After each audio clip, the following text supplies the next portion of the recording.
Hey there, entrepreneurs. My name is Sushan, and welcome to Trip Talks. This is the show where I interview successful e commerce entrepreneurs, business executives, and thought leaders, and ask them questions about their business story, and also dive deep into some of the strategies and tactics that they have used to start and grow their businesses. And today I'm really excited to welcome Daisy Kimbro to the show. Daisy is the founder of a company called Aromaology. Aromaology is an all natural bath, body, and home fragrance products company. And today I'm going to ask Daisy a few questions about her entrepreneurial journey and some of the strategies and tactics that she has used to start and grow her business. So thank you so much for joining me today, Daisy. Really appreciate it. Thank you for having me. I'm grateful for the opportunity. So yeah, we can get right into your story, your entrepreneurial story. What motivated you to start this business, Aromaology? What is this business about? What are your products? How are you helping people? And what really got you into starting this business? Well, I started making the products as a hobby, candles for myself, and then a friend of mine, several people that I started giving them the products away to as gifts, really loved it and told me, you have to do something with this. I had no intentions on starting a business at that time, but I was so overwhelmed with the feedback that I got from everyone that loved the products and kept ordering. And so I said, maybe I'm onto something. And so a girlfriend of mine who had wrote a book and was doing a show, an expo, and wanted me to share a booth with her. And I kept saying, no, I'm not interested.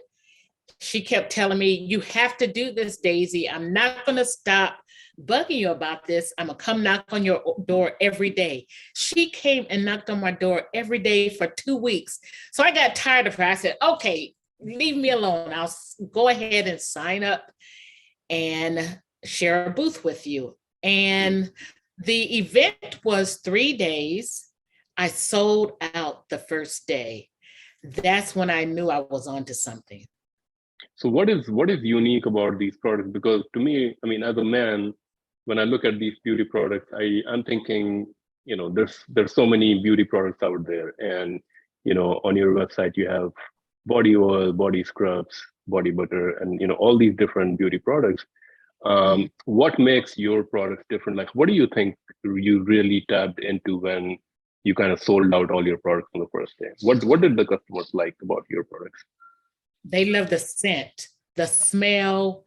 Um, I constantly get told they've never smelled anything like this, and it's so good and moisturizing to your skin. And the scent stays all day. When you put it on, the body oils, the body butters, that's what my customers tell me on a regular basis about how they love that the scents are pretty amazing. And are these products, I'm assuming, are mostly used by women, or are some products more for men also? I have both men and women. I have a men's line of products as well, but the majority are women. Okay. And so when you started, I'm assuming when you went to this expo, did you start selling it like in person first, and then at a certain point you realized there's a market for it, and so you created your e-commerce website, or how did that actually uh, start for you?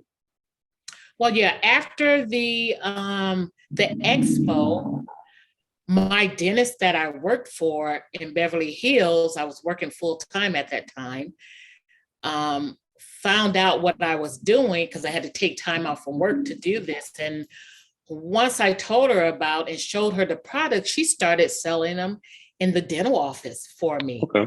And so that's when it started picking up steam because I had celebrities buying the products.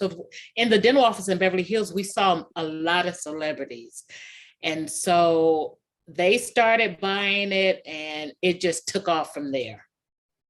And then you thought that this would do better on an e-commerce website. At what point did you start the website? Well, after I started selling them in the dental office, I was doing it part-time, and several opportunities kept transpiring. But because I was working full-time, I wasn't able to fulfill the need.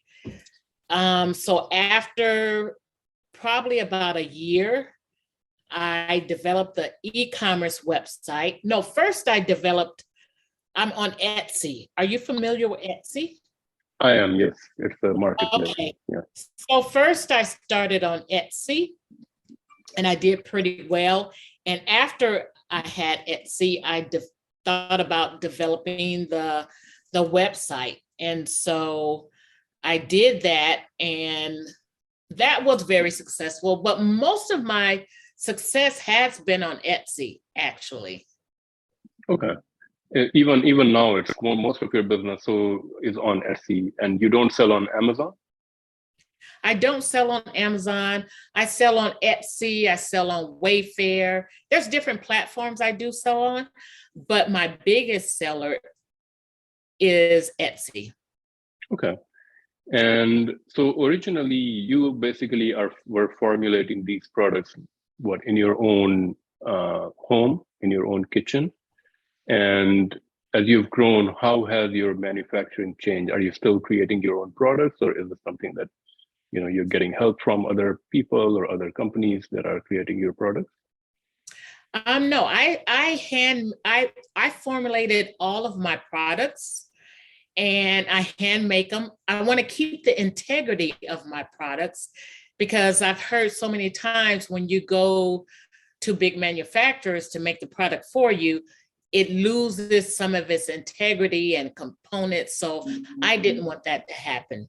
So I continually make my products. I have family members and friends that help me as well. But my goal is to hand make it. I also had big investor who came to me and wanted to invest in my products. I would have been in Costco, I would have been in all these major stores, but they wanted me to manufacture in China. Okay. And so I didn't want to do that. And so I turned down the deal because I felt like if I went to China, first of all, the manufacturers were telling me my ingredients I use are too high quality and it wouldn't be profitable for them to manufacture. They wanted to cut a lot of my ingredients. So basically, that's why I turned the offer down. Okay. So yeah, I think that's a very interesting thing because some people or some businesses may have taken those opportunities, but I think every business is different and every business or business owner has different goals. And for you, retaining the quality was important to be able to give the best quality to your customers. So you're not in any retail stores right now because you didn't pursue that path. I am in some small boutique stores, but as far as big box retail stores, I'm not currently in. Okay. That's a So goal of mine. That is a goal of mine, somewhere down the future. But right now, I'm in several retail stores, boutiques across the country. So, in any entrepreneur, when they're starting out, initial investment is always a big challenge, or, it's a big question. How much money should I invest in my business, in my startup? Because it's a bit risky because you don't know if your business is going to succeed. For you, it seems like you were already working. So can you share a little bit about, what was that like for you in terms of making the investment, and what was the initial investment you had to make? And was it a significant one, and how did you do that? Well, I initially invested around $10,000 to get started. And I wanted to start off slow and gradually build. And so I would say after about 6 months, I saw that it was profitable for me. And so I kept going and kept, of course, the bigger you grow, the more you have to invest. So I just constantly am, and with most companies, you have to always keep investing in order to grow. And so over time, I knew that it would be profitable for me to continue to invest. And of course, sometimes you have some failures in business, but that didn't stop me. I knew could overcome any obstacles that came in my way. And so I just kept going, no matter what obstacles I had to deal with. Okay. And are you still working full time, or have you, like, at a certain point, the money that you were getting out of your business was significant enough that you said, okay, let me focus 100% of my time on my business, uh, because it's not worth it to be doing both things, or are you still working full time? No, I'm full time with Aromaology. I no longer work in the dental office. I woke up, everyone thought I was crazy. I woke Hmm. up one day and said, I'm going in and quitting my job today. Hmm. Hmm. Scared and excited at the same time, but I still did it. I Hmm. gave my 2 weeks notice. I jumped off the cliff because, I just came up with, I felt like I needed to do this. Here I'm investing all this time and energy, being gone from home like 15 hours a day. There's no way I can continue to build the way I want to and grow the company. Hmm. So I made a decision to give my 2 weeks notice and to do it full time. Probably the hardest thing in my life I've ever done. It was really hard, but no matter what, I felt like this was my baby that I birthed, and I'm not going to ever quit. I'm never going to stop. And I didn't.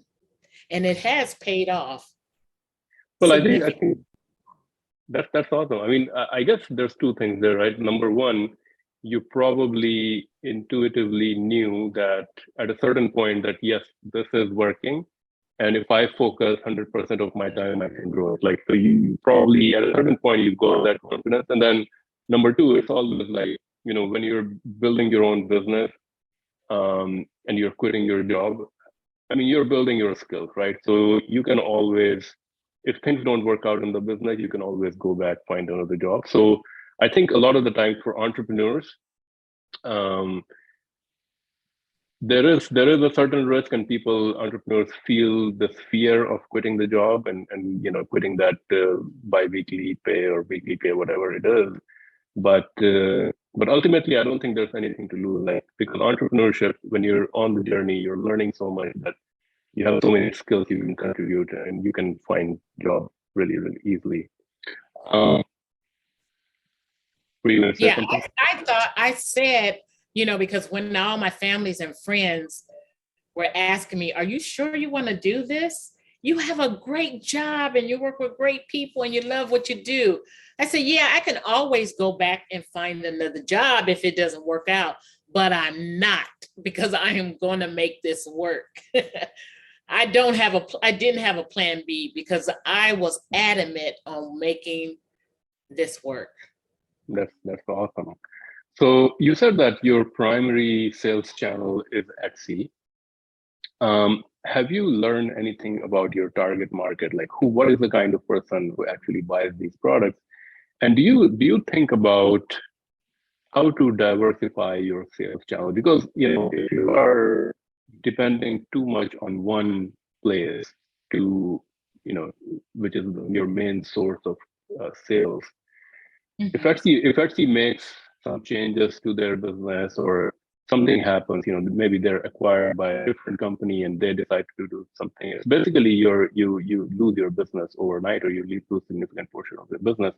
I know you created your website also as a way to diversify that, but what kind of effort do you put in growing your business through your own website versus Etsy? And how do you think about this thing? Well, Etsy, my uh, customer base is urban, ages, young professionals, women ages is between 18 and 29, buy the most beauty products. So I have that group of people that buy from me, but I also have new mothers and women 65 and up who purchase from me, or my demographics. And Etsy, I became successful on Etsy because I was featured as the editor's pick. And so they put me on the front page of Etsy. And when they did that, my sales on Etsy at one time increased 89,000%. Wow. My sales went through the roof. So Etsy has been a godsend for me because that's why I'm so successful, is because of Etsy. I do have my website, and I often think about, what if Etsy went away? What will I do? I get many of sales on my website. I have my wholesale accounts. I have Fair. I have different platforms that I'm on. So I know if Etsy went away, if it was taken away from me, I still would be able to manage and be successful. It was just that I would take that energy and time away from Etsy and put it into my other platforms that I'm on and my website. Okay. So you mentioned Fair, and I believe Fair is kind of like this wholesale distribution kind of a channel. Yes. Is that a big channel for you? How do you do anything to grow it, or is it mostly organic? It's organic. It is a wholesale website where stores come to you and make purchases to put in their stores. And so I've probably have received orders from about 20 different stores. So that has been, I would say, behind Etsy is number 1, 2 is my website, and number 3 would be Fair. Okay. Which of your products are you most proud of? Like, which products are your best sellers? Oh, my best sellers are my body butters, my candles, my body oils, and my diffusers. Those are my top 4 sellers. I also have created mindfulness boxes, a meditation box, a manifestation box, and those have also taken off. I only sell those on Etsy. So I've been very successful with those as well. But my main ones are the body oils, body butters, the candles, and diffusers. Those are my top sellers. Are you spending a lot of time and effort on marketing right now? Do you use, like, what kind of marketing do you use? Do you use like social media, ads, so forth? Or is it mostly really driven organic right now? It is both organic and social media. Those 2 are the only marketing I use. So pretty much my product sell itself. And not only that, my reviews. I have great reviews. I probably have like 1,800 5-star reviews.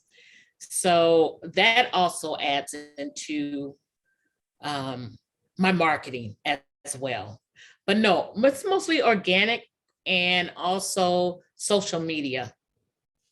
So why not Amazon? Do you think, because Amazon has such a huge market or customer base, if you put it there and utilize, of course, it seems like the quality of product speaks for itself.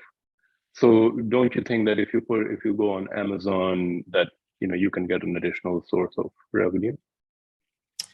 Yes, I have been approached. Amazon has come to me asking me to sell my products on their platform.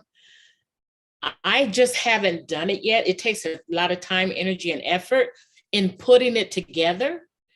So my plan is to eventually to sell on Amazon, but right now I'm not focused on that. Maybe probably because after the holidays, it kind of slows down for me. So during that time, after January of next year, I will inquire about selling my products on Amazon. But right now, I just don't have the time to set it all up. Takes a lot to set it up. Okay. The other thing I'm very interested in knowing, I mean, you've definitely created a good brand. I mean, you have a great name, business name, and good packaging, good design. How can you talk a little bit about, what was the process? Did you come up with all of these things on your own? Did you get help from other people in terms of branding your business? I pretty much did it all myself, came up with the concept. I knew I wanted to be natural, have the look of that is natural. So that's why I went with the natural looking labels and the containers and the packaging. And I used sustainable packaging. My goal was to create a brand that not only speaks that it's natural, but also my ingredients are also natural. So I wanted to be cohesive in that area. And so I came up with in the beginning, my labels and packaging has evolved from when I started.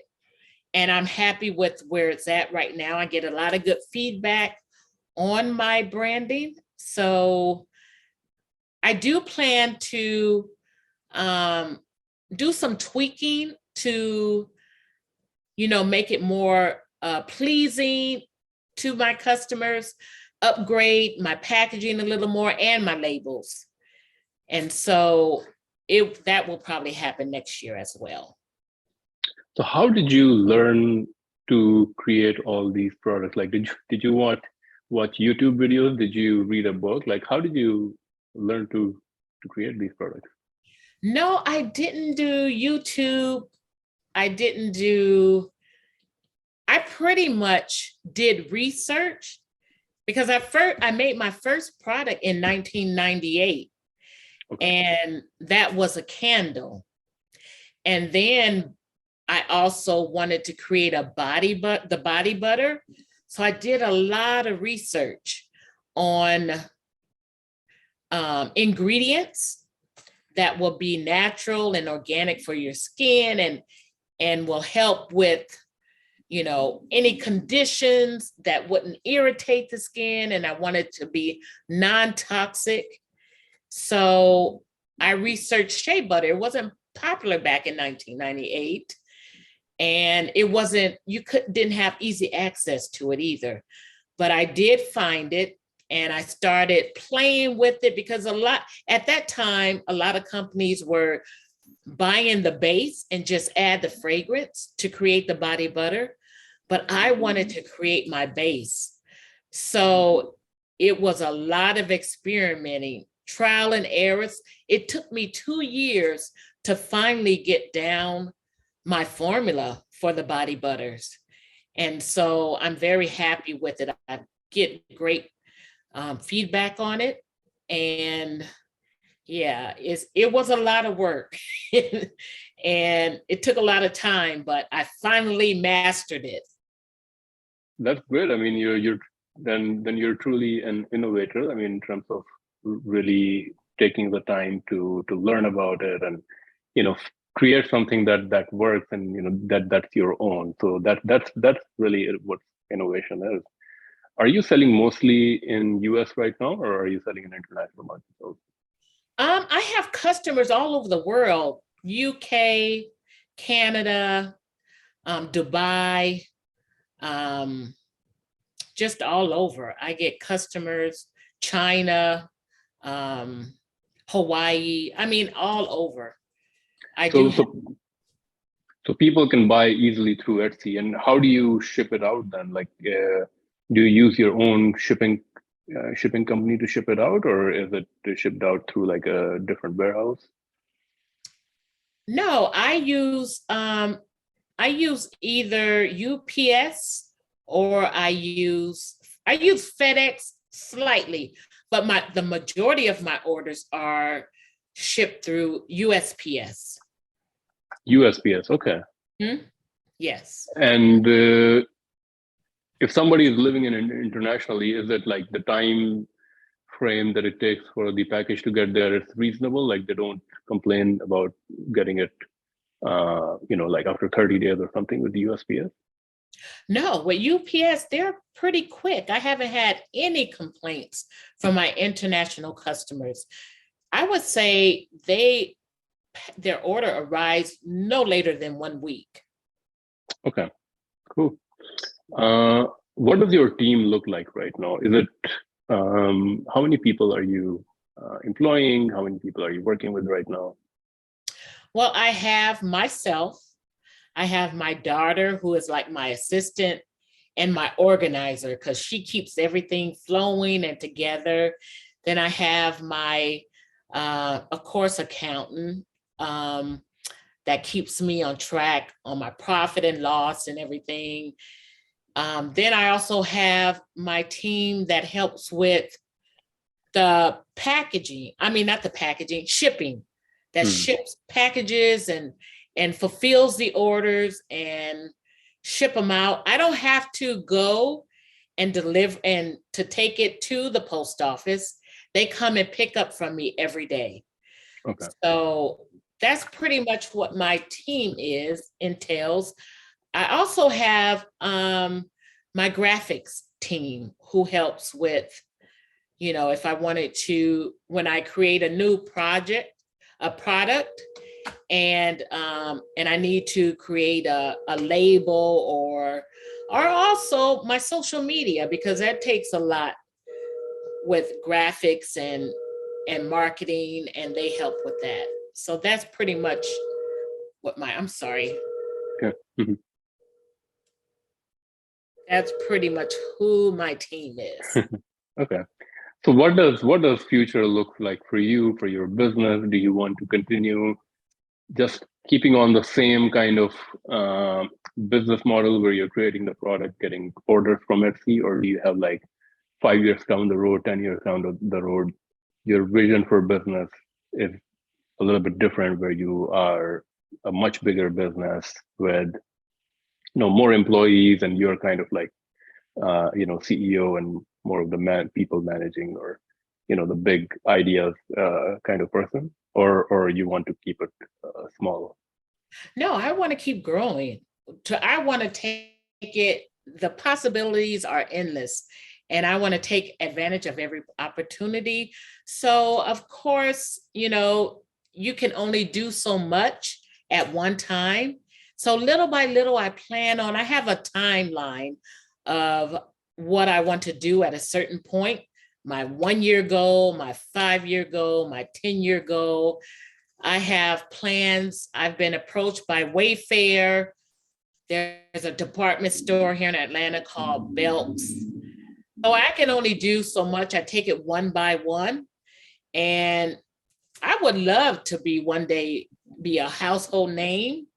So that's my goal, is to keep expanding and keep growing.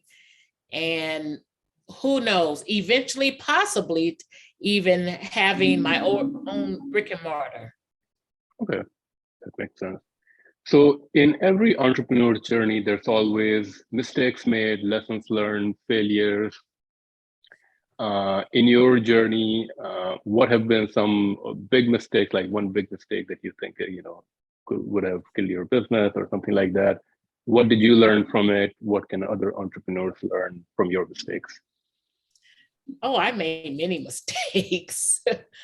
I made mistakes as far as, especially when my business increased 89,000%. That's when I learned a lot of lessons as far as shipping, because a lot of my orders, some of them, not all, but some of them were broken in in the interim of shipping to the customer, or the product leaked out. So I learned to select better packaging and ordering better materials for the shipping.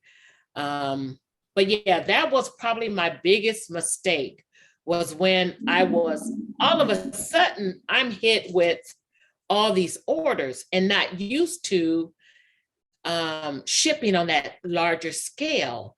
So I had to step back and to do some research and find the correct boxes, the correct materials that will keep my products from leaking or breaking. And so that was my biggest lesson. Okay. Now we're going to move on to our rapid fire segment. And in this segment, I'm going to ask you a few quick questions and you have to answer them maybe in one word, 2 words, or a sentence or so. The first one is one book that you would recommend to entrepreneurs or business professionals, and why?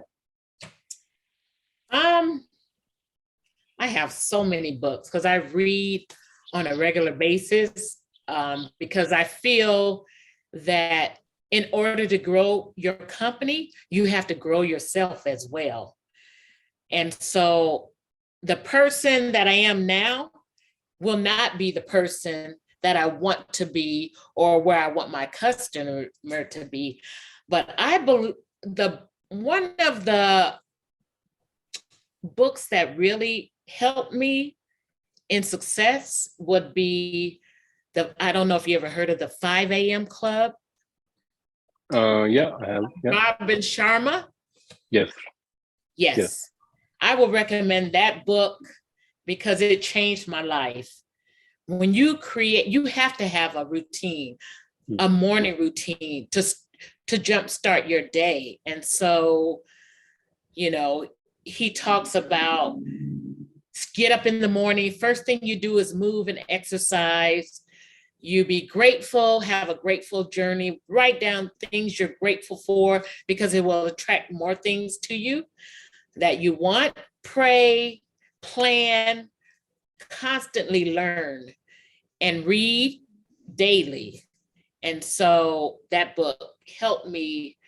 And I've been doing this routine of mine it's called the 20-20-20 formula, where it's 20 minutes of learning, 20 minutes of exercise, and 20 minutes of planning. And so that pretty much shapes my whole day. I plan the night before of what I have to do today. And so that book actually helped me grow into who I am. Do you wake up at 5 a.m.? I do. Okay. Yes.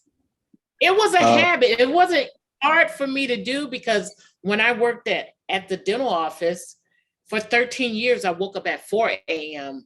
Okay. So 5 a.m. It's just automatic, really. Okay. An innovative product or idea in the current e-commerce, retail, or tech landscape that you feel excited about? I didn't hear you. What was that again?